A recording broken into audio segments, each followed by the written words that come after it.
తరగతి తెలుగులో 6వ పాఠం చిన్నారి కళ. బొమ్మను చూడండి, ఆలోచించి మాట్లాడండి. ఆ బొమ్మను చూడండి పిల్లలు. అక్కడ ఎవరున్నారు?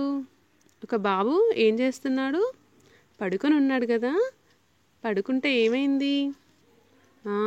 పడుకుంటే ఆ బాబుకి ఒక కల వచ్చింది.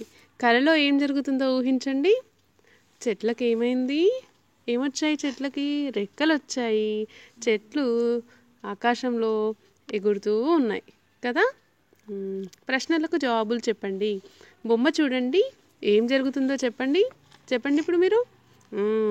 అందులో ఒక బాబు పడుకొని ఉంటే బాబుకు చెట్లు ఎగురుతూ ఉన్నట్లు కల వచ్చింది కదా. చెట్లకు రెక్కలు వచ్చి ఎగిరితే ఎట్లా ఉంటుంది? అవి మీతో మాట్లాడితే మీరు ఏం చేస్తారు? చెట్లకు రెక్కలు వస్తే ఏమవుతుంది? చెట్లు ఎగురుతూ ఉంటాయి.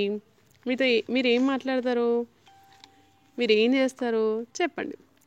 ఉద్దేశం: ప్లాస్టిక్ వాడుతుంటే ప్రకృతి పాడైతున్నది. దాంతో మనం కష్టపడుతున్నాం. మిగిలిన జీవులు గోసపడుతున్నాయి. ప్లాస్టిక్ మనకు ఎట్లా నష్టం కలిగిస్తుందో, దాని వాడకాన్ని ఎందుకు తగ్గించుకోవాలో తెలపడమే ఈ పాఠం ఉద్దేశం.